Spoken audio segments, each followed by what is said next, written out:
नमस्कार दोस्तों, स्वागत है आपका हमारे YouTube वीडियो में। आज हम चर्चा करेंगे, पिछली वीडियो में हमने चर्चा की थी फलन की। आज हम चर्चा करेंगे एक नए चैप्टर स्टार्ट करेंगे, प्रतिलोम फलन क्या होता है। तो प्रतिलोम फलन के लिए सर्वप्रथम हम क्या करते हैं, प्रतिलोम अवयव निकालना सीखते हैं। क्या निकालना सीखते हैं? प्रतिलोम अवयव कैसे निकालते हैं। देखो कैसे, सबसे पहले जो हमने फलन की बात की थी वो देख लेते हैं। मैपिंग फोटो बनाते थे, देखो कैसे। ये हमारा एक फलन है f। कौन सा फलन मान लेता हूं इसको? f। और कहां से कहां विद्यमान है? a से b में विद्यमान है हमारा एक फलन। कहां से कहां विद्यमान है? a से b में। ये हमारा हो जाएगा समुच्चय a, ये हमारा होता है समुच्चय b। समुच्चय a ले लिया, समुच्चय b ले लिया। फलन है f। f हमारा कहां से कहां विद्यमान बता दिया हमने? a से b में। इसका अर्थ यह है कि फलन f में a तो हमारा प्रांत होगा तथा b हमारा क्या होगा? सहप्रांत होगा। b हमारा क्या होगा? सहप्रांत होगा। ठीक है, अब हम बात करते हैं। देखो फलन f a से b में, ये हमारा समुच्चय दिखाता है, ये हमारा b समुच्चय दिखाता है। ठीक है, इसमें मैंने मान लो अगर ले लिए a b c d, क्या ले लिए? a b c d। इसमें ले लेता हूं मैं E F G H। ठीक है, अब देखो बात करते हैं हम सबसे पहले प्रतिलोम फलन की। ये हमारा प्रांत होता है, हमको पता है A हमारा प्रांत होता है जिससे हम मान रखते हैं, या फिर इसका X का मान भी कह सकते हैं इसको। ठीक है, ये जो होता है हमारा सहप्रांत होता है। क्या होता है? सहप्रांत। और हमें सहप्रांत में से ही क्या प्राप्त होते हैं? परिसर प्राप्त होता है, वो हम बात कर चुके हैं फलन में। ठीक है, देखो अगर मैं बता देता हूं a का संबंध e से है, इसका अर्थ यह है a का प्रतिबिंब क्या है? फलन f में प्रांत से a मान रखने पर हमें e प्राप्त होता है। इसका अर्थ है a का प्रतिबिंब e है, b का प्रतिबिंब f है, c का प्रतिबिंब g मान लो, d का प्रतिबिंब क्या मान लो? H मान लो। ये हमारा फलन f की है, विद्यमान है f f f f। ठीक है, अब एक चीज देखो, फलन f में a रखने पर हमें e प्राप्त हो रहा है। इसका अर्थ ये है कि f में a रखो तो हमें क्या मिल रहा है? e। f a बराबर e, तो हमारा परिसर क्या हो गया? e, और प्रांत a है। इसी तरीके से फलन f में b रखने पर हमें क्या प्राप्त हो रहा है? b रखने पर हमें f प्राप्त हो रहा है। f लिख लिया, कोई दिक्कत नहीं। ठीक है, फलन f में c रखने पर हमें क्या प्राप्त हो रहा है? g प्राप्त हो रहा है। फलन f में c रखने पर क्या प्राप्त हो रहा है? g प्राप्त हो रहा है। फलन f में d पर क्या प्राप्त हो रहा है? h। इसका अर्थ ये है f d बराबर क्या प्राप्त हो रहा है? हमें h प्राप्त हो रहा है। ठीक है, तो इसका ये तो हमने फलन की परिभाषा में भी पहले देख चुके हैं, लेकिन मेन बात ये है कि प्रतिलोम अवयव कैसे निकालना है। ठीक है, तो देखो a पर हमारा प्रतिबिंब E है। अगर मैं उल्टा बात करूं जो हमने आच्छादक में बात की थी, इसका अर्थ यह है कि E का पूर्व प्रतिबिंब, A का प्रतिबिंब E है, तो E का पूर्व प्रतिबिंब क्या हो जाएगा? हमारा A होगा। E का पूर्व प्रतिबिंब क्या हो जाएगा? A। तो E के लिए अगर हम पूर्व प्रतिबिंब की बात करें तो पूर्व प्रतिबिंब हमारा क्या हो जाएगा? देखो पूर्व प्रतिबिंब है मतलब प्रतिबिंब के पूर्व वाला, इसका मतलब प्रांत ही होता है। पूर्व प्रतिबिंब का अर्थ क्या होता है? प्रांत ही होता है। तो E के लिए पूर्व प्रतिबिंब हमारा क्या प्राप्त हो रहा है? A। तो देखो इसको कैसे लिख सकते हैं? F को उधर लेना, A बराबर F इनवर्स E। इसका अर्थ यह है कि जो A के लिए पूर्व प्रतिबिंब होगा वही उसका प्रतिलोम अवयव होता है। E के लिए जो पूर्व प्रतिबिंब होगा वही उसका प्रतिलोम अवयव होता है। A बराबर F इनवर्स E। इसी तरीके से B का प्रतिबिंब F है, तो F का पूर्व प्रतिबिंब क्या हो जाएगा? हमारा B होगा। इसी तरीके से C का प्रतिबिंब G है, और G का पूर्व प्रतिबिंब क्या हो जाएगा? A हो जाएगा, C हो जाएगा। ठीक है, इसी तरीके से H का पूर्व प्रतिबिंब क्या हो जाएगा? D। तो जो हमारे पूर्व प्रतिबिंब होते हैं ना प्रतिबिंब के, वही हमारे क्या कहलाते हैं? प्रतिलोम कहलाते हैं। क्या कहलाते हैं? प्रतिलोम। किसी फलन का प्रतिलोम देखो, ये f इनवर्स ये प्रतिलोम फलन कहलाता है। प्रतिलोम में e रखा तो हमें क्या प्राप्त हो गया? a। इसका अर्थ ये है हमारा जो फलन f है वो तो a से b में होगा, लेकिन अगर हम प्रतिलोम की बात करें तो प्रतिलोम में हम मान कहां से रखते हैं? देखो प्रतिलोम में मान कहां से रखते हैं? b से रख रहे हैं और प्राप्त किसमें से हो रहे हैं? हमें a में से प्राप्त हो रहे हैं। तो हमारा जो f इनवर्स होगा वो a से b होगा, f इनवर्स b से a होगा। तो बात समझ में आई कैसे होता है प्रतिलोम? देखो किसी फलन का प्रतिबिंब ये है, a का e है, तो e का पूर्व प्रतिबिंब होगा वही इसका क्या हो जाएगा? प्रतिलोम हो जाएगा। तो इसका अर्थ ये कि अवयव e का प्रतिलोम क्या है? a, अवयव f का प्रतिलोम क्या है? b, अवयव g का प्रतिलोम क्या है? c, अवयव h का प्रतिलोम क्या है? d। ठीक है, तो जो पूर्व प्रतिबिंब होते हैं मैंने बताया था, जो पूर्व प्रतिबिंब वास्तव में क्या होता है? हमारा प्रांत ही होता है। पूर्व प्रतिबिंब वास्तव में क्या होता है? प्रांत ही होता है। प्रांत में से ही होते हैं सारे अवयव। ठीक है, इस तरीके से हम देख सकते हैं। तो एक एग्जांपल ले लेता हूं, निकालते हैं कैसे हम पूर्व प्रतिबिंब निकालते हैं। देखो कैसे।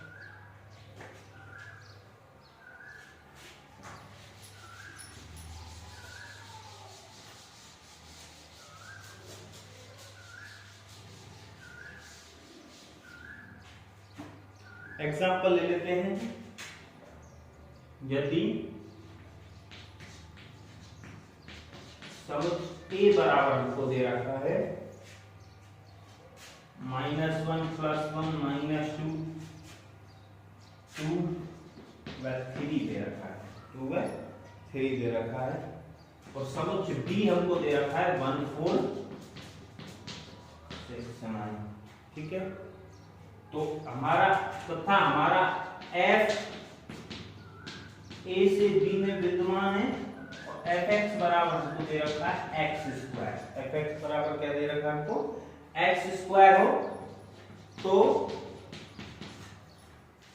प्रतिलोम फलन हमें क्या ज्ञात करना है?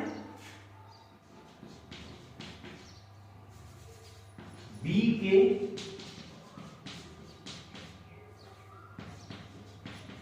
प्रत्येक अवयव के लिए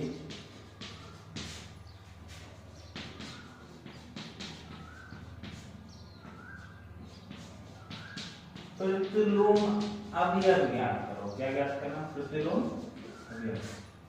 इसका अर्थ ये है, मैंने बताया था प्रतिलोम अवयव ज्ञात करने का अर्थ ये होता है कि हमें उस जो प्रतिबिंब होता है या फिर परिसर होता है उसको हमें पूर्व प्रतिबिंब ज्ञात करना होता है। क्या ज्ञात करना होता है? पूर्व प्रतिबिंब। ठीक है, प्रतिलोम अवयव ज्ञात करो। ठीक है, अब देखो सबसे पहले तो हम फलन में fx हमने फोटो बनाया था, पहले फोटो बना तो लेते हैं, मान ज्ञात कर लेते हैं fx के। देखो fx हमारा a से b में विद्यमान है। कहां से कहां विद्यमान होता है? fx हमारा a से b में विद्यमान होता है। इसका मतलब हमें मान रखने हैं a में से और प्राप्त किसमें से करने हैं? b में से प्राप्त करने हैं। ठीक है, तो इसका मतलब हम a में से मान रखेंगे। a के हमारे कितने मान है? -1 है, +1 -2 +2 और +3। सारे मान फलन के f के a में से रखो और b में से प्राप्त करो। देखो कैसे। सबसे पहले मैं x बराबर क्या ले लेता हूं? देखो -1, a में से सारे मान ले लें। x बराबर -1 पर fx ले रखा हमको x², तो f -1। इसका अर्थ यह है कि x के स्थान पर क्या रखना पड़ेगा? -1 रखना पड़ेगा। fx बराबर हमारा x² है, x² में x के स्थान पर -1 रखो तो -1 का होल स्क्वायर क्या हो जाएगा? +1। इसी तरीके से x बराबर +1 पर f1 कितना प्राप्त हुआ है? देखो x के स्थान पर आप क्या रखेंगे? 1 रखेंगे, 1 का होल स्क्वायर क्या हो जाएगा? 1।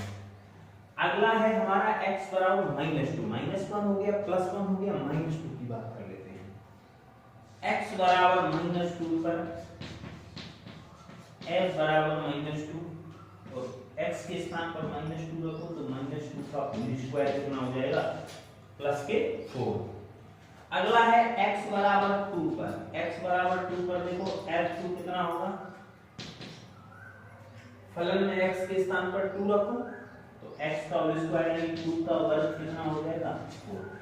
fx में x के स्थान पर मान रखते हैं x², x के स्थान पर मान रखो वर्ग करो। ठीक है, अगला है हमारा x बराबर 3 हम x बराबर 3, इसका अर्थ है f3 ज्ञात करना है। तो fx में x के स्थान पर अब क्या रखना है, 3 रखना है, ठीक है। तो 3 का होल स्क्वायर, 3 का वर्ग क्या हो जाएगा, 9 होगा, ठीक है। तो इसका अर्थ ये हमें x के मान रखने पर y के मान प्राप्त हो गए। y के मान का मतलब होता है प्रतिबिंब या परिसर प्राप्त हो गया। तो प्रांत के प्रत्येक मान के लिए हमने क्या ज्ञात कर लिया, परिसर ज्ञात कर लिया। अब देखो पूर्व प्रतिबिंब में आपको फोटो से दिखा देता हूं, देखो कैसे। ये हमारा a है, ये हमारा समुच्चय क्या हो जाएगा, b हो जाएगा, ले लिया हमने समुच्चय a, समुच्चय b। और f कहां से कहां में है, a से b में है, ठीक है। f a से b में है। तो सबसे पहले देखो हम x के सारे मान प्रांत के मान ले लेते हैं। -1 +1 -2 +2 है 3। b समुच्चय में कौन कौन से वैल्यू है, 1 4 6 9, कितने हो जाएंगे, 1 4 6 9। देखो -1 के लिए जो मान प्राप्त हुआ है, x बराबर -1 पर फलन का मान क्या प्राप्त हुआ है, +1। -1 पर फलन का मान क्या प्राप्त हुआ, +1। तो कर दो फलन f में -1 रखने पर क्या प्राप्त हो रहा है, +1, और +1 रखने पर भी क्या प्राप्त हो रहा है, +1। अब एक चीज यहीं से देखो, बात में और देखेंगे, -1 के लिए भी +1 और +1 के लिए भी +1 प्राप्त हुआ है। इसका मतलब -1 का प्रतिबिंब भी 1 है और +1 का प्रतिबिंब भी 1 है। अब हम बात कर लेते हैं प्रतिलोम या पूर्व प्रतिबिंब की बात। 1 का देखो, अगर मैं इस अवयव b के लिए देखो, प्रतिलोम का बताया था, प्रतिलोम ज्ञात करते हैं हमेशा पीछे वाले अवयव का। फलन f a से b में विद्यमान है, तो फलन का प्रतिलोम कहां से होगा, b से a में, उल्टा हो जाता है, ठीक है। तो एक के लिए जो हमारे पूर्व प्रतिबिंब या प्रतिलोम है क्या है, एक के प्रतिलोम क्या है, देखो एक के लिए प्रतिलोम अवयव प्राप्त हुआ -1 और +1। तो इसको मैं कैसे लिख सकता हूं, यही लिख देता हूं। देखो ये हमारा प्रतिलोम का चिन्ह f इनवर्स 1, मतलब 1 का जो प्रतिलोम है, फलन में 1 का जो प्रतिलोम अवयव क्या क्या प्राप्त हुए, देखो एक नहीं प्राप्त हुआ, 2 प्राप्त हुए हमको, तो दोनों को समुच्चय में लिख देते हैं। देखो कैसे, -1, +1 क्या हो जाएगा, -1, +1। तो इसका अर्थ ये है कि एक का प्रतिलोम हमारे पास -1 और +1 है। उस तरीके से लिख सकते हैं f इनवर्स 1, मतलब f के प्रतिलोम 1 के लिए प्रतिलोम क्या प्राप्त हुए, फलन f के -1 और +1, ठीक है। तो 2 प्राप्त हुए, तो उसी तरीके से लिखते हैं। अब बात कर लेते हैं -2 के लिए x बराबर -2 पर फलन का मान क्या है, 4। -2 के लिए भी 4 प्राप्त हुआ है, और x बराबर 2 के लिए भी हमें क्या प्राप्त हुआ है, 4। तो x बराबर 2 के लिए भी हमें क्या प्राप्त हो गया, 4। तो -2 के लिए भी प्रतिबिंब 4 है, प्रतिबिंब या परिसर, और +2 के लिए भी प्रतिबिंब या परिसर क्या है हमारा, 4 है। तो इसका अर्थ ये है कि 4 की बात करें तो हम 4 के लिए हमारे पूर्व प्रतिबिंब क्या प्राप्त हुए हैं, -2 और 2, या फिर कह सकता हूं प्रतिलोम अवयव। तो 4 के लिए जो प्रतिलोम अवयव प्राप्त हुए क्या प्राप्त हुए, 4 के लिए -2 और +2 प्रतिलोम अवयव प्राप्त हुए। तो f इनवर्स 4 मतलब 4 के प्रतिलोम अवयव, ठीक है, फलन, ठीक है। अब देखो 4 के लिए प्रतिलोम अवयव प्राप्त हुए में 2 -2, +2, तो हो गए 4 के प्रतिलोम अवयव -2, +2। ये फोटो से देखना सीख रहे हैं। अब प्रतिलोम अवयव हम फलन से डायरेक्ट, अगर केवल फलन देख रखा हो तो भी निकालना सीखेंगे अगले में, ठीक है। तो हम निकाल सकते हैं, पर एक चीज ध्यान रखना, हम आगे पढ़ने वाले हैं, प्रतिलोम अवयव और प्रतिलोम फलन फर्क है, ठीक है। कोई भी अवयव, किसी भी अवयव के लिए प्रतिलोम अवयव एक से अधिक प्राप्त हो सकते हैं। किसी भी सहप्रांत के किसी अवयव, सहप्रांत की बात करते हैं, सहप्रांत के किसी भी अवयव के लिए एक से अधिक प्रतिलोम अवयव हो सकते हैं। लेकिन बात करें प्रतिलोम फलन की, तो प्रतिलोम फलन हम आगे बात करने वाले हैं कि प्रतिलोम फलन केवल तभी विद्यमान होगा जब फलन एक ही अच्छा हो। इसका मतलब केवल एक फलन के प्रतिलोम क्या प्राप्त होगा, एक ही प्राप्त होगा, ठीक है। फलन सहप्रांत के किसी भी अवयव के लिए केवल एक ही प्रतिलोम अवयव प्राप्त होगा, फलन अगर प्रतिलोम फलन अगर विद्यमान है तो, ठीक है, वो देख लेते हैं। लेकिन किसी भी अवयव के लिए प्रतिलोम एक से ज्यादा हो सकते हैं, ठीक है। f इनवर्स देखो अब बात कर लेते हैं। x बराबर 3 पर फलन का मान क्या प्राप्त हुआ? 9। तो 3 के लिए क्या प्राप्त हो गया? 9। इसका मतलब 9 का पूर्ण प्रतिबिंब या प्रतिलोम अवयव क्या है? f inverse 9 3।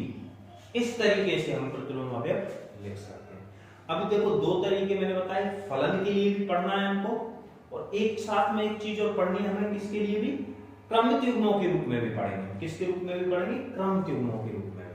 क्रमित युग्मों के रूप में चाहो तो इससे भी बता सकते हैं, लेकिन बाद में बात करेंगे फलन में, ठीक है? तो इस तरीके से हम देख सकते हैं, इस तरीके से तुम लोग समझ सकते हो। आगे एक और एग्जांपल ले लेते हैं इसका, मैं मिटा देता हूं उसको, ठीक है?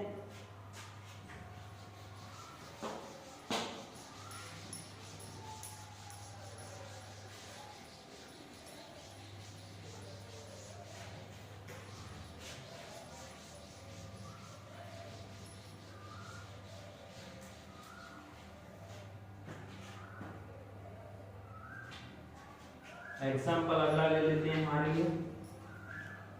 यदि f c से c विद्यमान है, किससे? c से c, इसका मतलब इसका प्रांत भी c मतलब कॉम्प्लेक्स नंबर या सम्मिश्र संख्या है, और परिसर भी सहप्रांत भी क्या है? सम्मिश्र संख्या है, ठीक है? fx बराबर हमको दे रखा है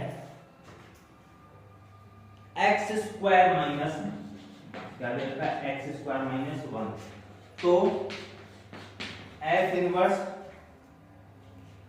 -5 तथा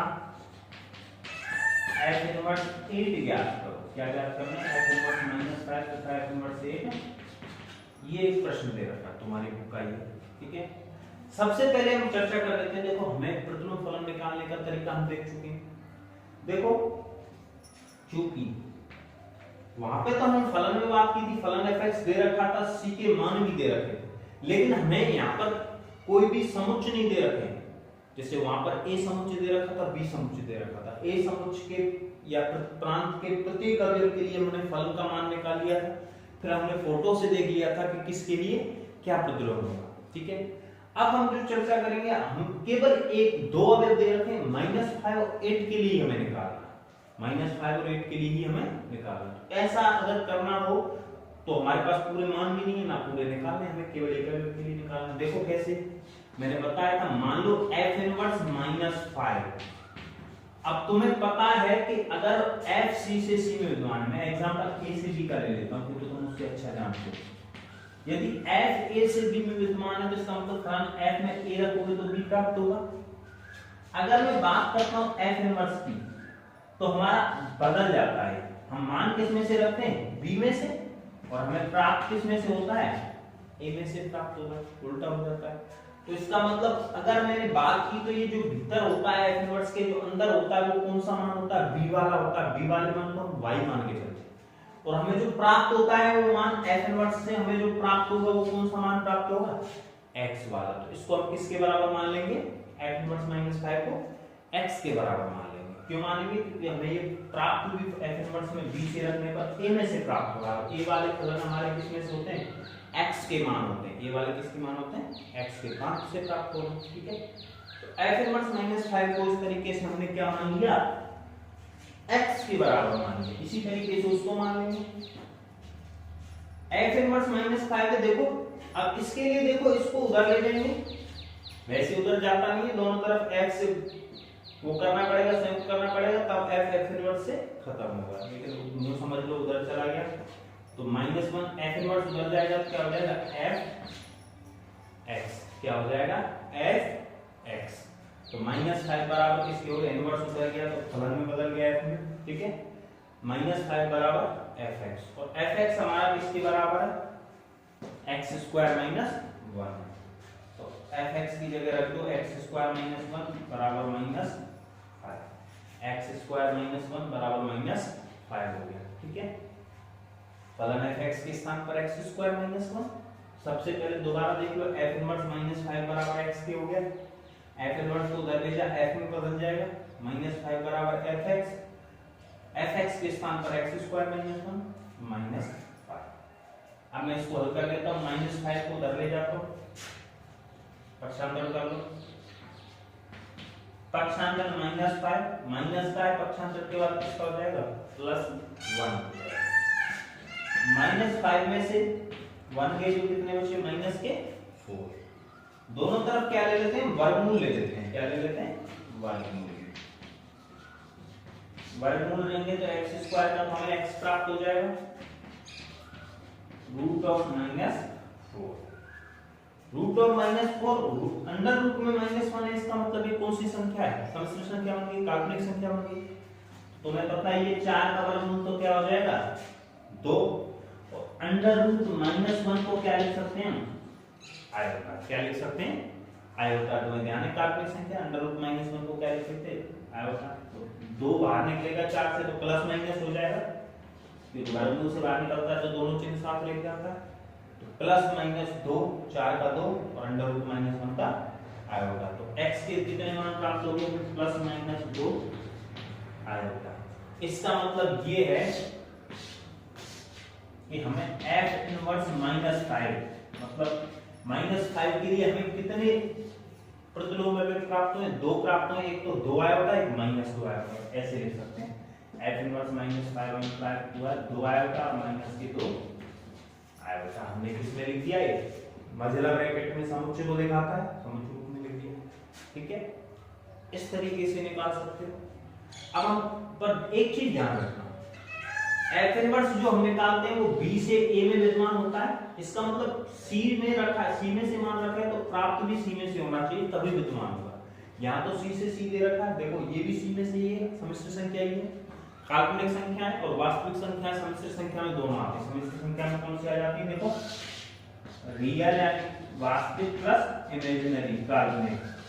वास्तविक और काल्पनिक दोनों किस में आ जाती हैं सम्मिश्र संख्या में आ जाती है। मतलब अब तक की जितनी विकसित है सारी संख्याएं किसमें आ जाएंगी सी में। सबका भाग है सी। ठीक है सबको शामिल करता है। ठीक है अब हम बात कर लेते हैं किसकी f इनवर्स 8 की। तो f इनवर्स 8 मतलब 8 का प्रतिलोम अगर निकालना है हमको तो फिर से इसको किसके बराबर मानोगे x के बराबर। किसके बराबर मानोगे x के। f इनवर्स उधर जाएगा तो किसका हो जाएगा f हो जाएगा प्रतिलोम को उधर जाएंगे तो 8 बराबर किसके प्राप्त हो गया हमारे fx के। वैसे तो मैंने दोबारा बता दूं तो f से दोनों तरफ संयुक्त करना होता है तब जाके f ऑफ f इनवर्स क्या प्राप्त होता है इकाई प्राप्त होता है। तो वैसे होता है ठीक है लेकिन तुम तो यूं समझ लो सीधा ही चला जाएगा। ठीक है वैसे तो तुम्हें पता ही है चीज का। ठीक है वैसे हम क्या करते हैं इसको f इनवर्स को हटाने के लिए f इनवर्स 8 बराबर x से दोनों तरफ किससे संयुक्त कर देते f से। f ऑफ f इनवर्स 8 बराबर fx। f of f inverse किसको दिखाता है इकाई अवयव किससे तत्समक I8 बराबर fx। तत्समक अवयव में जो रखोगे वही प्राप्त होगा तो 8 बराबर fx। थोड़ी सी लंबी प्रोसेस है लेकिन हम इसको सीधे ही लिख सकते हैं क्योंकि f इनवर्स उधर जाके प्लस fx ही हो जाता है और f उधर जाके क्या हो जाएगा f का इनवर्स। तो ये चीज ध्यान रखना। तो इस चीज को ध्यान रख सकते हो। f इनवर्स 8 को कैसे बदलेंगे दोनों तरफ किससे संयुक्त करेंगे f से। f ऑफ f इनवर्स इकाई अवयव तत्समक होता है प्रमेय पढ़ चुके हैं पिछले बार में पिछले एपिसोड में। ठीक है तो I8 तत्समक अवयव का मतलब है तत्समक के अवयव में जो रखते हो मैंने बताया था ना Ix बराबर x। तत्समक अवयव में जो रखोगे वही प्राप्त होगा। तो I8 कितना हो जाएगा 8 बराबर fx। इस तरीके से देख सकते हैं। ठीक है अब हम चर्चा कर लेते हैं आगे। देखो हमारा fx किसके बराबर प्राप्त हो गया 8 के। तो हम 8 बराबर fx है fx का मान क्या आ रहा है x² -1 -1 का कर लो पक्षांतर।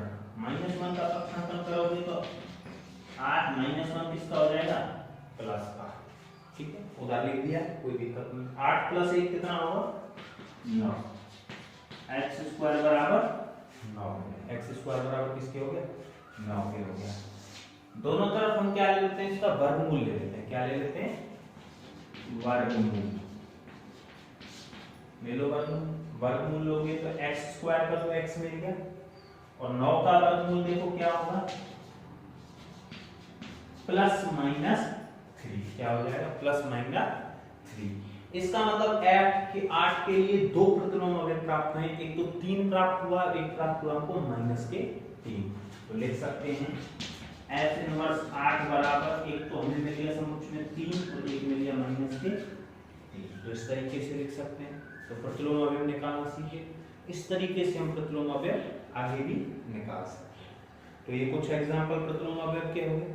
अब हम बात कर लेते हैं प्रतिलोम फलन। देखो हमें जैसे हमने प्रतिलोम अवयव ज्ञात किया है, प्रतिलोम फलन में भी वैसे ही प्रतिलोम अवयव ज्ञात कर सकते हैं, लेकिन हमारे लिए इसमें प्रतिलोम किसी भी अवयव का प्रतिलोम निकालते हैं तो एक से अधिक प्रतिलोम अवयव हमें प्राप्त हो सकते हैं, जबकि प्रतिलोम फलन में केवल एक ही प्रतिलोम अवयव प्राप्त होगा। रीजन क्या होता है, मैंने बताया था प्रतिलोम फलन के लिए कंडीशन ही एक होती है कि प्रतिलोम फलन तभी विद्यमान होगा जब फलन एक ही आच्छादक हो। कारण क्या होता है, देखो हमें पता भी है, दो समुच्चय हमें दे रखे होते ए बी सी, मान लो मैं इसको डी ई दे देता हूं, दे रखे मान लो ए के लिए भी डी है, बी के लिए भी डी है और सी के लिए ई है।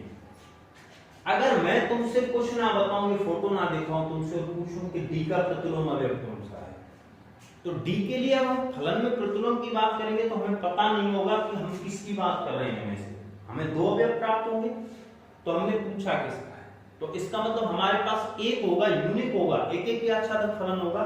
तो प्रतिलोम हमेशा किस तरीके से प्राप्त होंगे, हमारे पास मान लो यहाँ एफ है, बी का ई, सी का है, तो डी के लिए ए है प्रतिलोम अवयव, ई के लिए बी, एफ के लिए सी, सीधे सीधे बता सकते हैं। तो प्रतिलोम फलन के लिए विशेष कंडीशन चलती है कि फलन एक ही आच्छादक हो ना, तभी प्रतिलोम फलन विद्यमान हो। प्रतिलोम अवयव तो कितने ही निकाल सकते हो, ठीक है। तो अब बात कर लेते हैं प्रतिलोम फलन, प्रतिलोम अवयव तुम निकालना सीखे, प्रतिलोम फलन की परिभाषा देख लेते हैं। देखो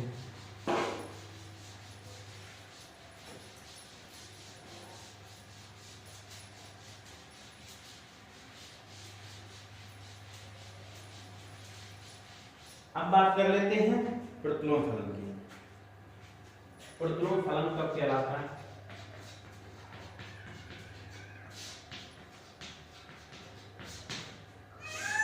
देखो चर्चा कर लेते हैं। एक फलन f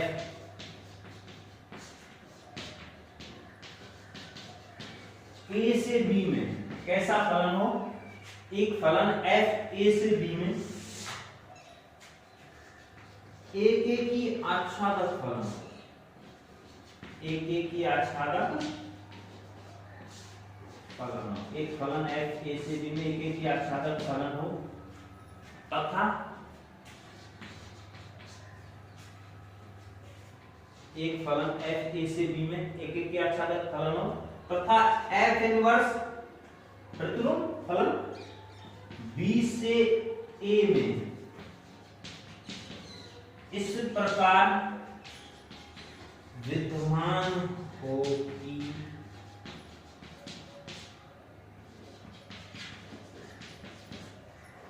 b के या b का प्रत्येक अवयव,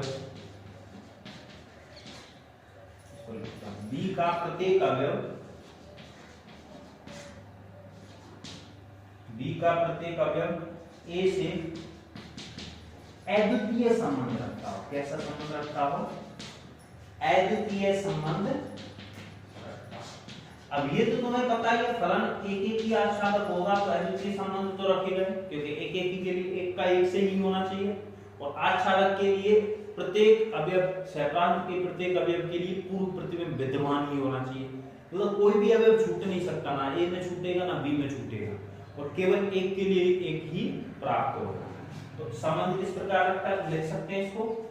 तो हमारा f तो हो जाएगा, तो हम f इनवर्स हमारा कहां से कहां हो जाएगा, b से a में, हमारा f इनवर्स कहां से कहां विद्यमान हो, b से a में इस प्रकार विद्यमान हो, लिख सकते हैं हमारा f इनवर्स b बराबर a, मतलब f इनवर्स यानी b के प्रत्येक अवयव के लिए हमें a प्राप्त होना चाहिए, लेकिन अद्वितीय।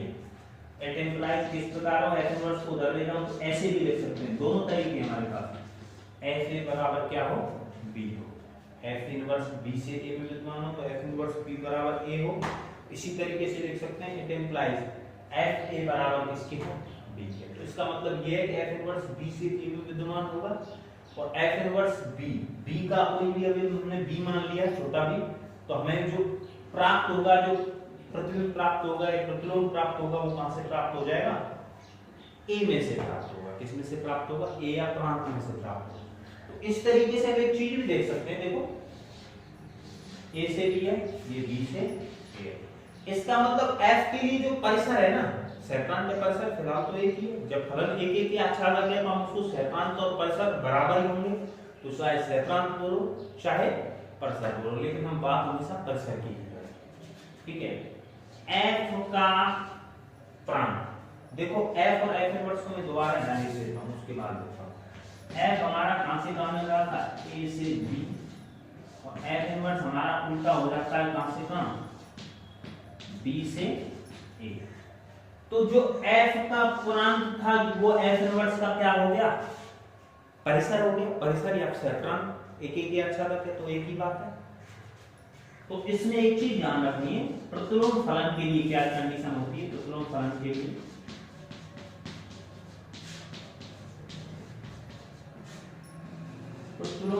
लिए देख लो,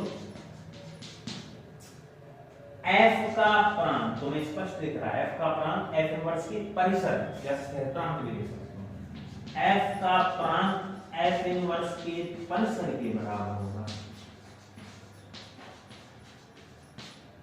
और f का जो परिसर होगा वो f इनवर्स के किसके बराबर होगा? प्रांत के। ये f का परिसर है, f इनवर्स का प्रांत, परिसर या सहप्रांत कह सकते हैं। f का परिसर बराबर f इनवर्स का प्रांत। ये चीज ध्यान रखिए, दोनों बदल जाते हैं, a b b। इसका अर्थ है f का प्रांत f इनवर्स का परिसर, या फिर सहप्रांत भी हो सकते हैं। एक एक ही आच्छादक होता है तभी विद्यमान होता है। एक एक ही आच्छादक तो तभी होता है ना जब सहप्रांत बराबर क्या हो? परिसर हो, ठीक है। तो f का प्रांत f इनवर्स के परिसर के बराबर, और f इनवर्स का प्रांत f के परिसर के बराबर, कुछ भी लिख लो, या f का परिसर f इनवर्स के प्रांत के बराबर, ये तो लिख सकते हो। मैं लिख भी देता हूं, ये प्रांत, ये वैसे सहप्रांत होता है लेकिन एक एक ही आच्छादक है, तो ये क्या भी हो जाएगा? परिसर, प्रांत, परिसर। तो अपने आप देख सकते हो, f का प्रांत f इनवर्स के परिसर के बराबर, f का परिसर f इनवर्स के प्रांत के बराबर। ऐसा हो तो फलन अपने आप ही क्या विद्यमान होता है? फलन f प्रतिलोम फलन होगा। तो ये कंडीशन भी चेक कर सकते हो, ठीक है। अगर ऐसा है तो फलन प्रतिलोम है। तो अब हमें हमेशा जो प्रश्न दिया जाएगा किस प्रकार से दिया जाएगा, कह सकते हैं कि हमें एक फलन f दे रखा होगा, हमसे बोलेगा कि जांच कीजिए कि या सिद्ध कीजिए कि ये फलन प्रतिलोम फलन विद्यमान है कि नहीं। प्रतिलोम फलन विद्यमान है, इस बात की जांच करने के लिए हम क्या करेंगे? सबसे पहले फलन f एक एक ही आच्छादक चेक करेंगे। क्या चेक करेंगे? फलन f का एक एक ही आच्छादक चेक करेंगे। यदि फलन f एक एक ही आच्छादक है तो फलन f का प्रतिलोम विद्यमान है, अगर ऐसा नहीं है तो फलन का प्रतिलोम विद्यमान नहीं है। फलन का प्रतिलोम विद्यमान तभी होगा जब फलन एक एक ही आच्छादक हो। तो कंडीशन लिख रखी है इसीलिए कि फलन f a से b में एक एक ही आच्छादक फलन होना चाहिए। फलन f एक एक ही आच्छादक होना चाहिए, तभी f इनवर्स b से a में विद्यमान होगा, ठीक है। तो अब इसी के लिए एक उदाहरण ले लेते हैं। देखो,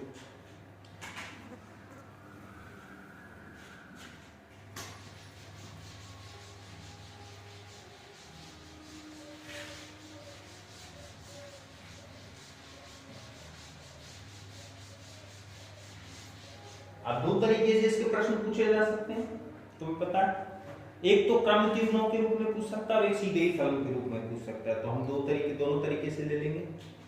एक एग्जांपल ले लेता हूं, फलन f r से r में विद्यमान, फलन f कहां से कहां विद्यमान हो? r से r में, और हमारे लिए fx बराबर मान लो दे रखा है 3x + 4 हो। तो प्रश्न कैसे आएगा? तो सिद्ध कीजिए या फिर जांच कीजिए भी हो सकता है, सिद्ध कीजिए कि फलन की प्रतिलोम फलन विद्यमान, क्या विद्यमान है? कि प्रतिलोम फलन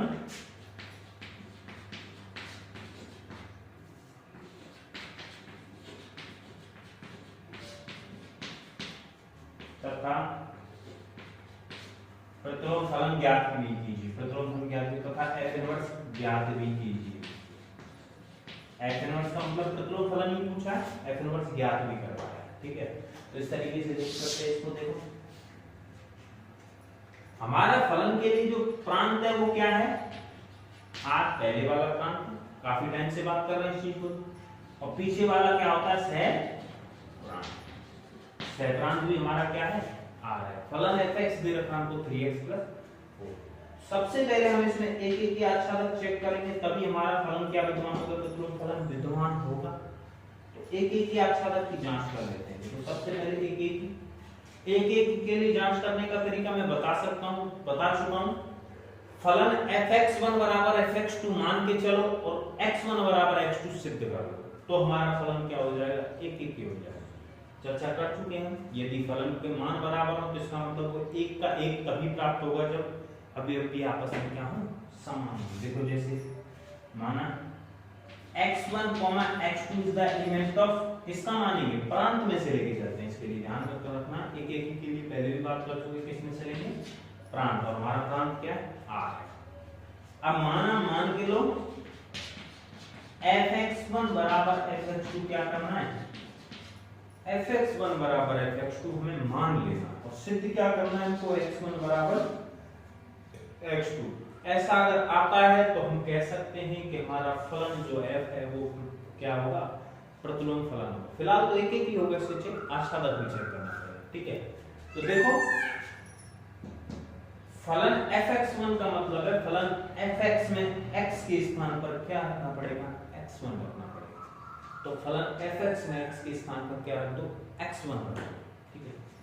fx1 x के स्थान पर क्या रखो, x1, तो 3x के स्थान पर रखो x1, 3x1 + 4 बराबर fx2 है। तो फलन fx में x के स्थान पर इसमें क्या रखो, x2 रख दो, x के स्थान पर क्या रखो, x2, fx2 का मतलब x के स्थान पर x2, 3x2 + 4, 4 से 4 कट जाएगा, ठीक है।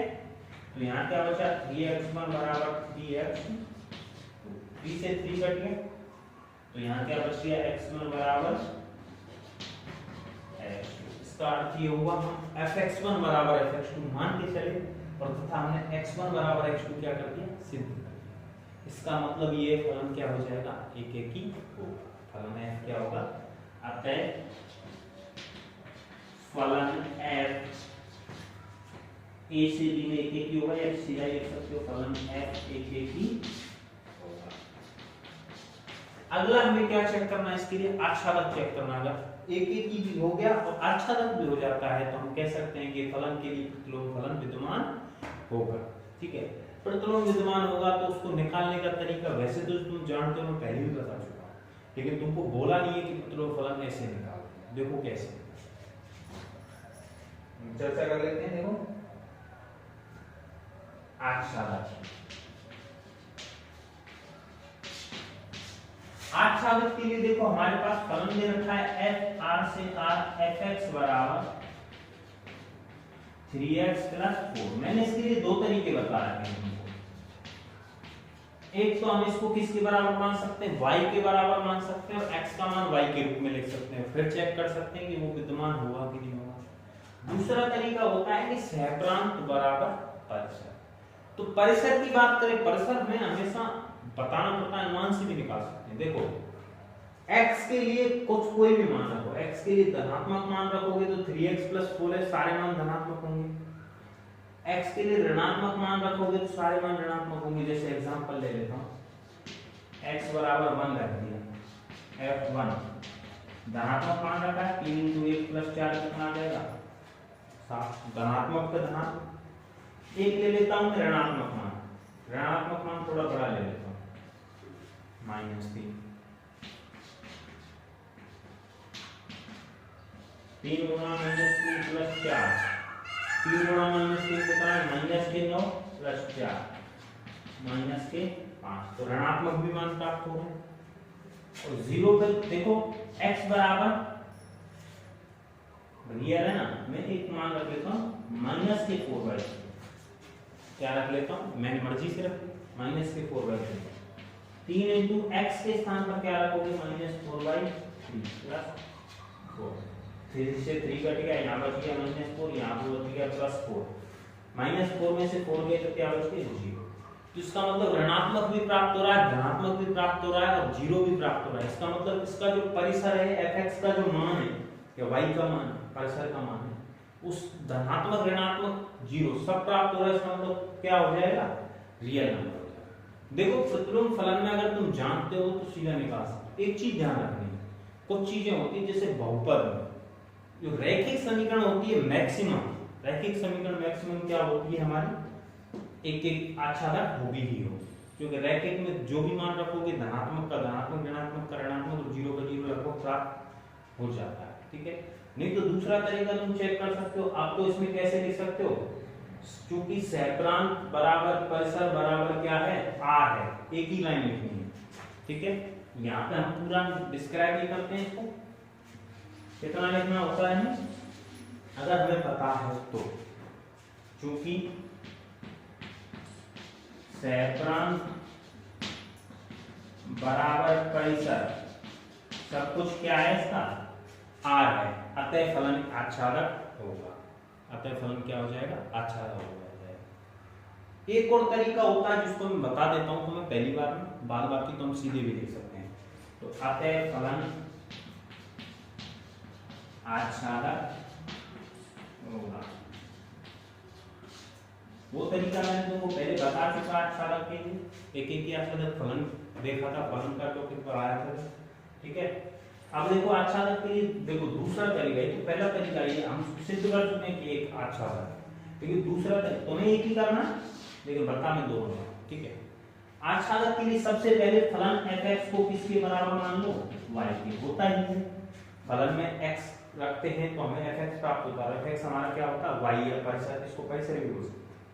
ठीक है, बराबर किसके है, 3x + 4 के है। इसका मतलब y किसके बराबर है, 3x + इसको y के बराबर। अब हमें हमेशा करना होता है x का मान y के रूप में निकालना होता है। किसके रूप में निकालना होता है, x का मान y के रूप में निकालना होता है। तो निकालो, 4 का पक्षांतरण करो, क्या हो जाएगा, -4।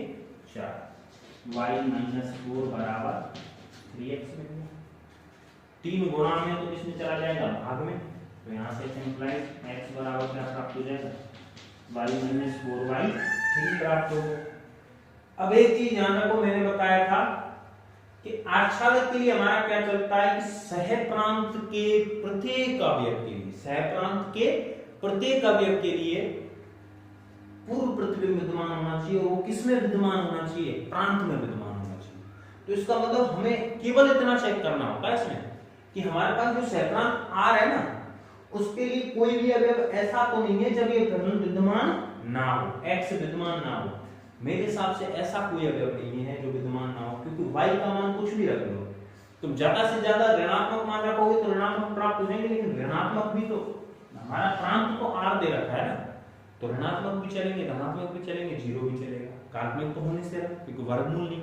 ठीक है, तो कोई भी मान रखो, हमें क्या प्राप्त होगा, x किसमें से ही प्राप्त होगा, हमेशा r में से ही प्राप्त होगा। किसमें से प्राप्त होगा, हमें r में से। तो अब इसके लिए हमें जो भाषा लिखनी होती है वो क्या लिखनी होती है, मैं लिख नहीं रहा हूं, बोल रहा हूं आसानी से सुनो। जो कि फलन f(x) के सहप्रांत के प्रत्येक अवयव के लिए, सहप्रांत हमारा y वाला ही है, y हमें सहप्रांत में से ही प्राप्त होता है जो पर हमारा परिसर हो। फलन f(x) में सहप्रांत के प्रत्येक अवयव के लिए प्रांत में, सहप्रांत के प्रत्येक अवयव के लिए प्रांत में मतलब x में, प्रांत में पूर्व प्रतिबिंब विद्यमान है, पूर्व प्रतिबिंब विद्यमान है, अतः फलन आच्छादक होगा। पूर्व प्रतिबिंब मैंने बताया था प्रांत ही होता है वास्तव में पूर्व प्रतिबिंब। ठीक है, अतः फलन हमारा क्या हो जाएगा, आच्छादक। इस तरीके से भी निकाल सकते हो। इसमें केवल ये चेक करना होता है कि y का मान ऐसी जगह तो नहीं है, ऐसा कोई मान तो नहीं है जहां ये अपरिभाषित हो। अगर फलन अपरिभाषित ये नहीं होता है y - 4/3, तो इसका मतलब आच्छादक होगा। तो दो तरीके, किसी भी तरीके से चेक कर सकते हैं। अब हम चर्चा कर लेते हैं हमारी मेन चीज की कि हमें इन्वर्स कैसे, वैसे तो हम वास्तव में इन्वर्स में निकाल चुके हो, इसी तरीके से निकलेगा। देखो कैसे, ढंग से देख लेते हैं।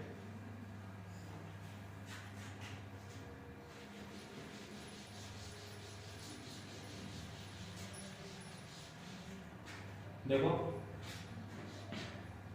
क्योंकि फलन f एक यादचालक है, फलन f कैसा है,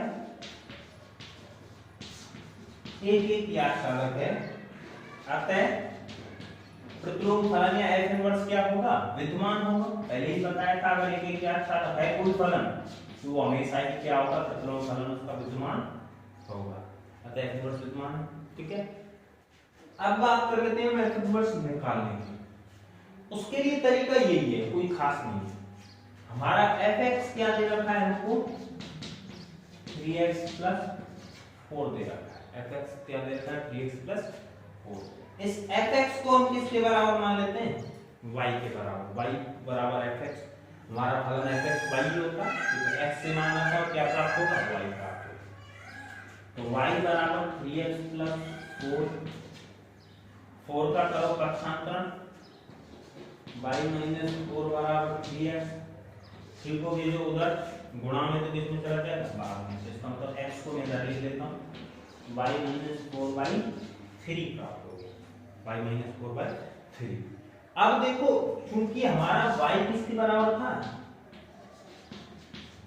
fx के, इसका मतलब मैं f को उधर दे दूं तो f हमारा, मैं बताया था तरीका दूसरा होता है, केवल बात बोलने के लिए आता है कि उधर भेजना है, बाद बाकी f इनवर्स के दोनों तरफ क्या करते हैं, संयुक्त करते हैं। ठीक है, अब देखो f इनवर्स, f को उधर दे दूंगा तो f इनवर्स हो जाएगा, f इनवर्स y बराबर किसके प्राप्त हो गया, x के। f को उधर भेजा, f इनवर्स हो गया, प्रतिलोम हो गया। f इनवर्स y बराबर किसके हो जाएगा, x के होगा। ठीक है, f इनवर्स y बराबर किसके होगा, x के बराबर होगा। तो इसका मतलब x की जगह मैं क्या लिख सकता हूं, यहां से f इनवर्स y, x की उधर लिख देता हूं। चलो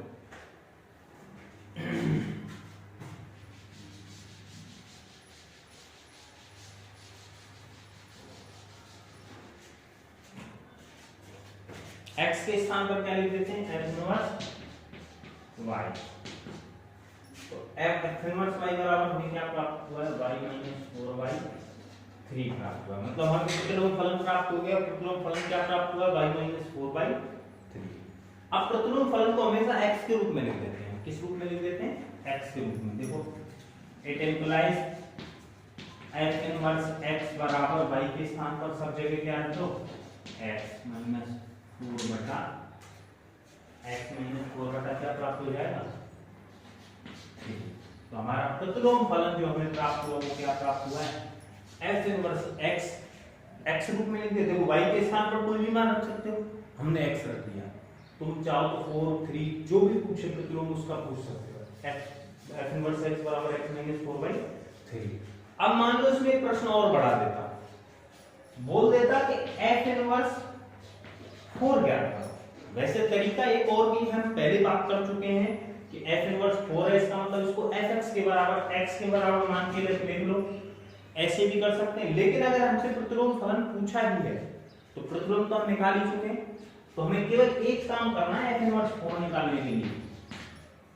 f कितने भी प्रतिलोम पूछ सकता है, x के स्थान पर क्या रख दोगे, 4 रख दोगे। x के स्थान पर क्या रखेंगे, 4।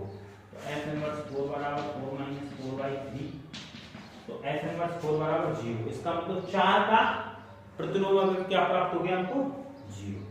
इसी तरह के और भी मान रख सकते हो तुम। तो प्रतिलोम फलन निकाल के रख लो, तो जितने भी मान तुमसे पूछें सारे मान इसी से निकाल सकते हो इसमें। वैसे दूसरा तरीका है, इसमें ऐसे हम x के बराबर मानेंगे तो हर एक के लिए हमें अलग अलग मान निकालना पड़ेगा। ठीक है, तो इस तरीके से भी हम निकाल सकते हैं, तो ध्यान रख सकते हैं। ठीक है, तो ये हमारे पास ऑप्शन है। तो ये पहला तरीका तो हम प्रतिलोम अवयव निकालने का देख चुके हैं। दूसरा तरीका क्या हो गया कि पहले प्रतिलोम फलन निकालो, प्रतिलोम फलन में x के स्थान पर जो मान दे रखे वो रख दो, प्राप्त हो जाएगा। ठीक है, तो इस तरीके से हम ज्ञात कर सकते हैं। अब एक और उदाहरण ले लेते हैं। अब ले लेते हैं क्रमित युग्म रूप में। किसमें ले लेते हैं, क्रमित युग्म रूप में बनाना सीख लेते हैं। ठीक है,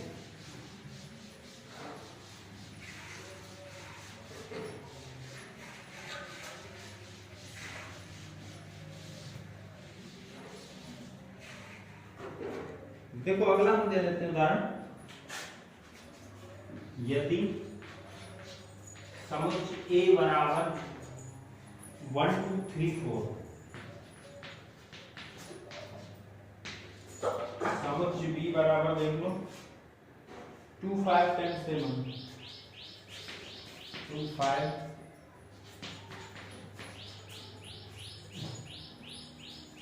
तथा fx बराबर हमको दे रखा है x स्क्वायर प्लस 1 तो इसने पूछा है f इनवर्स ज्ञात करो। ध्यान रखना इसमें सवाल में थोड़ा फेरबदल है। कैसे? उसने बोला नहीं है कि तुम सिद्ध करो कि ये फलन प्रतिलोम है कि नहीं है, उसने पहले से ही बोल दिया है कि प्रतिलोम फलन तो है, तुम्हें केवल f इनवर्स ज्ञात करना है। तो हम अभी इसमें प्रतिलोम फलन चेक नहीं करेंगे, सॉरी प्रतिलोम फलन ज्ञात नहीं करेंगे कि ये प्रतिलोम होगा कि नहीं। ठीक है, वैसे तो हम fx बराबर x स्क्वायर प्लस 1 में चेक कर सकते थे, a दे रखा है b दे रखा है, सब कुछ चेक कर सकते थे। f इनवर्स हमें प्राप्त हो जाता कि एक एक की ओर आच्छादक है कि नहीं है, एक एक की आच्छादक है तो फलन हमारा प्रतिलोम हो जाता। लेकिन फिर भी मैं बता दूंगा कि एक एक की आच्छादक कैसे इसमें चेक कर सकते हैं। देखो सबसे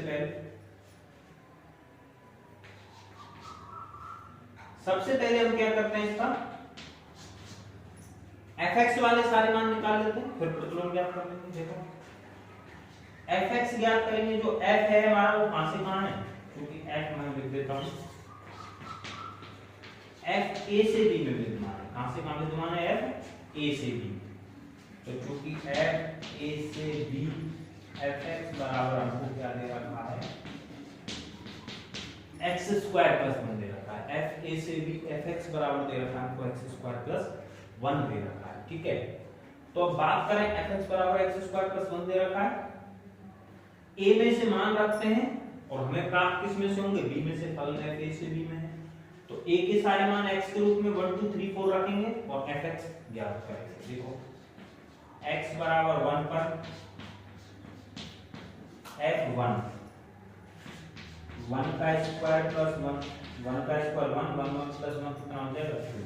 तो x बराबर 1 पर फलन का मान क्या प्राप्त हुआ 2। देखो 1 पर 2 b में से ही मिला है ना, तो किस में से प्राप्त होना चाहिए, a से रखेंगे तो b में से ही प्राप्त होगा वैसे। ठीक है, तो अगर इसको मैं क्रमिक युग्मों के रूप में लिख सकता हूं, बाद में लिख देंगे। x बराबर 2 पर चेक करो, x बराबर 2 अगला फलन x का मान 2 है, फिर 3 है, फिर 4 सारे रखेंगे। x बराबर 2 रखो, x के स्थान पर 2 रखेंगे तो 2 का स्क्वायर प्लस 1 2 का स्क्वायर 4 4 प्लस 1 कितना हो जाएगा 5। 2 पर हमें क्या प्राप्त हो गया 5। अगला देखते हैं x बराबर 3, x के स्थान पर रख दो 3 3 का वर्ग प्लस 1, x के स्थान पर क्या रखिए 3 3 का वर्ग प्लस 1। देखो ये फलन थोड़ा चेंजेस 70 रखना पड़ेगा। ठीक है, ये तो फलन है कि अच्छा नहीं होगा। 3 का वर्ग है 9 9 प्लस 1 कितना हो जाएगा 10। x बराबर 3 पर हमें क्या प्राप्त हो गया 10 प्राप्त हो गया। अब देख लेते हैं x बराबर 4 पर f4 x के स्थान पर अब क्या रखना पड़ेगा 4 4 का स्क्वायर प्लस 1 4 का वर्ग हो जाएगा 16 16 प्लस 1 क्या हो जाएगा 17। इसका मतलब x बराबर 4 पर हमें क्या प्राप्त हो गया 17। इसीलिए मैंने 7 के स्थान पर क्या कर दिया 17, नहीं तो एक एक अच्छा नहीं होगा। देखो वैसे में इस फलन को कैसे लिख लेते हैं क्रमिक युग्मों के रूप में। कैसे, फलन f क्रमिक युग्मों के रूप में लिखो। x बराबर 1 पर फलन का मान क्या प्राप्त हुआ 2, तो 1 2 x बराबर 2 पर क्या प्राप्त हुआ हमारे पास 5, तो x 2 5। x बराबर 3 पर हमें क्या प्राप्त हुआ 10, 3 10। x बराबर 4 पर हमें क्या प्राप्त हुआ 17, x बराबर 4 17 हो गया, फलन f मिल गया। f का हमें क्या करना है f इनवर्स क्या करना। देखो अगर हमने क्रमिक युग्मों के रूप में निकाल लिया तो हमें कोई सूत्र निकालने की जरूरत नहीं है f इनवर्स का। हमने fx में क्रमिक युग्मों के रूप में अगर मान निकाल दिया तो हमें पता है f इनवर्स और f में क्या अंतर होता है, जो f का प्रांत होता है वो f इनवर्स का परिसर। मतलब f से f इनवर्स ज्ञात करने के लिए प्रांत को परिसर के स्थान पर और परिसर को प्रांत के स्थान पर होगा, मतलब बदल देना है, सभी अवयवों को आपस में बदल देना। जैसे हमें प्राप्त कैसे होगा 1,2 है, ये 2,1। इसका प्रांत इसके परिसर से बदल होता ही है। तो हमें पता है कि f a से b है और f इनवर्स उल्टा हो जाएगा b से, तो इतना ही तो अंतर आएगा। परिसर यहाँ चला जाएगा, प्रांत पीछे चला जाएगा। तो 1,2 है तो 2,1, 2,5 है तो 5,2, 3,10 है तो 10,3, 4,17 है तो उल्टा कर दो 17,। एक चीज और मैंने बताई थी कि मैं तुम्हें बता देता हूँ, अगर क्रमिक युग्मों के रूप में दे रखा हो तो फलन हम ज्ञात करना, एक एक या अक्षर ज्ञात करना पहले ही बात कर चुके हैं, लेकिन अभी इसमें देख लेते हैं। देखो कैसे एक एक ही का मतलब है एक के लिए एक प्राप्त होना चाहिए। एक के सारे मान 1 2 3 4 है, तो हम इन एक 1 2 3 4 चार मानों के लिए देखो, चारों के लिए प्राप्त होना चाहिए, अलग अलग प्राप्त होना। 1 के लिए 2 है, 2 के लिए 5 है, 3 के लिए 10 है, 4 के लिए 17 है। तो चारों अवयव 1 2 3 4 के लिए अलग अलग अवयव है, मतलब एक का एक अद्वितीय अवयव। ठीक है, तो एक एक ही हो गया। अच्छा था कैसे चेक करेंगे कि सहप्रांत के प्रत्येक अवयव के लिए पूर्व प्रतिबिंब विद्यमान होना चाहिए, मतलब 2 5 17 10 सभी के लिए पूर्व प्रतिबिंब होना चाहिए, मतलब सभी होने चाहिए। देखो 2 के लिए पूर्व प्रतिबिंब 1 है, 5 के लिए पूर्व प्रतिबिंब 2 है, 10 के लिए पूर्व प्रतिबिंब 3 है, 17 के लिए पूर्व प्रतिबिंब 4 है। तो इसका मतलब ये अच्छा ही होगा। तो क्रमिक युग्मों में भी इस तरीके से चेक कर सकते हैं कि एक अच्छा होगा कि नहीं होगा। एक एक ही का मतलब है x या a के प्रत्येक मान के लिए b में अवयव होना ही चाहिए। और अच्छा कैसे चेक करते हैं, या सीधा भी देख सकते हो, सहप्रांत बराबर परिसर, जो पीछे वाले सारे अवयव वो परिसर है 2 5 10 17, और सहप्रांत भी कितना है 2 5 10 17। ठीक है, तो इस तरीके से हम देख सकते हैं। अब ये दो तरीके बता दिए, क्रमिक युग्मों के रूप में होगा या फिर फलन f(x) के रूप में दे रखा होगा, उसका इनवर्स निकाल सकते हैं। तो दोनों तरीके से तो प्रतिलोम फलन ज्ञात कर सकते हैं। लेकिन उसने पूछा है कि जांच करो कि फलन एक एक या प्रतिलोम फलन विद्यमान है कि नहीं है, तब हमें एक एक अक्षर दिखाना पड़ेगा। लेकिन अगर सीधा ही f इनवर्स पूछा है, कुछ नहीं बोला है, तो हमें सीधा f इनवर्स निकालना है, एक एक अक्षर सिद्ध नहीं करना। ठीक है, तो अब अगला प्रश्न देख सकते हैं।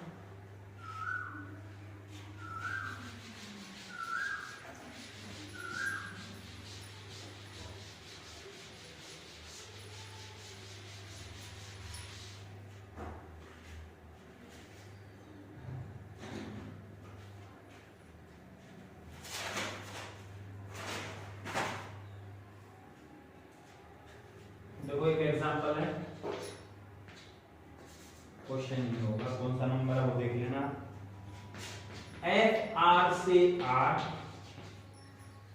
f(x) बराबर दे रखा है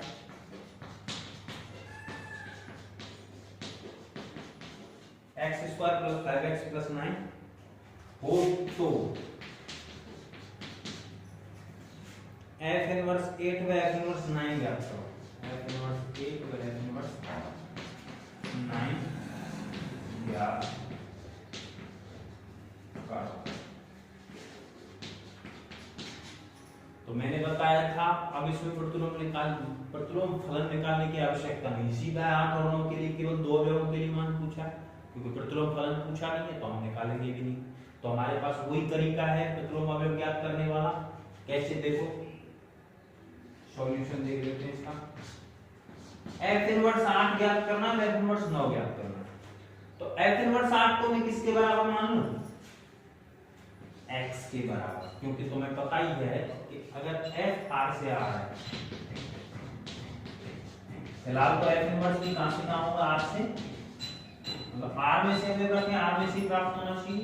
लेकिन अगर मैं एग्जांपल a से भी दूं तो तुम्हें आसानी से समझ में आएगा। f a से भी है तो f इनवर्स कहां है, b से। इसका अर्थ यह है कि तो f में तो a में से मान रखते हो और b में से प्राप्त होता है, f इनवर्स में b में से मान रखते हो, a में से प्राप्त होता है। a को मान सकते हैं हम x का मान, और b को मान सकते हैं y। तो इसमें तो x रखते हो y प्राप्त होता है, लेकिन f इनवर्स में हम क्या रखते हैं, y रखते हैं, और हमें a में से क्या प्राप्त होता है, x प्राप्त होता है। इसका मतलब f इनवर्स r को किसके बराबर मानना पड़ेगा, x के, क्योंकि a में से हमें क्या प्राप्त होता है, x। ध्यान रखना, इसीलिए इसको हम x के बराबर मानते हैं। ठीक है, f इनवर्स 8 बराबर x है, f इनवर्स को उधर ले जाएंगे तो क्या हो जाएगा, f हो जाएगा 8 बराबर fx 8 किसके बराबर आ गया fx के। और fx कितना है हमारे पास x square plus 5x plus 9। fx के स्थान पर रख देते हैं x square plus 5x plus 9 बराबर किसके हो गया 8 के हो गया। ठीक है 8 का कर देता हूं मैं पक्षांतर, 8 का कर देते हैं पक्षांतर x square plus 5x plus 9 9 minus 8 बराबर 0। ठीक है 9 में से 8 गए कितने बचा 1 x square plus 5x plus 1 बराबर 0। अब हमें देखो करना क्या है x के मान निकालना। x के मान निकालने के लिए सीधा सीधा तरीका होता है किसी भी विधि से निकाल सकते हैं, तो सीधा से निकाल लेते हैं या तो किसी और से भी निकाल सकते हैं, पूरा पूरा निकाल सकता है। ठीक है तो हम देखो निकाल लेते हैं x बराबर सीधा चला तो ध्यान है लिख देता हूं मूल्य हो गया आपका -b plus -b square minus 4ac बटा 2 में। ठीक है तो x का मान यहां से निकाल लेते हैं। ठीक है -b का मतलब है x, देखो x का मान b होता है 5, x स्क्वायर का गुणांक a होता है 1 और c क्या हो जाएगा 1 -b के स्थान पर प्लस -b स्क्वायर b का मतलब वर्ग यानी 5 का वर्ग -4ac -4a के स्थान पर क्या रखोगे x स्क्वायर का गुणांक 1 है 1 गुणा c कितना है 1 हो गया। ठीक है बटा 2 गुणा a कितना है 1 x बराबर -5 प्लस -5 का वर्ग कितना होगा 25 4 गुणा 1 क्या आ जाएगा 4। ठीक है बटा में क्या है 2 x बराबर -5 प्लस -25 में से 4 ले कितने बचे 21 बटा 2 -5 प्लस -√21 बटा 2। तो f इनवर्स 8 के लिए जो प्रतिलोम अवयव प्राप्त होंगे वो कितने प्राप्त होंगे प्रतिलोम अवयव तो कितने ही प्राप्त हो सके। प्रतिलोम फलन की अगर बात करें तो उसमें केवल एक प्रतिलोम अवयव प्राप्त होगा। ठीक है x बराबर 1 को ले लिया -5 प्लस √21 बटा 2 और दूसरा मिल जाएगा अगर माइनस चिन्ह ले लूं तो यहां पर रख ले रहा हूं -5 -√21 बटा 2। f इनवर्स 8 के लिए दो प्रतिलोम अवयव प्राप्त होंगे ये प्राप्त होंगे दोनों वास्तविक है कोई दिक्कत नहीं। ये भी क्या है रियल नंबर ये भी क्या है रियल नंबर। ठीक है अब बात कर लेते हैं f इनवर्स 9 की। इसके लिए बात कर लेते हैं f इनवर्स 9 के लिए देख लेते हैं। देखो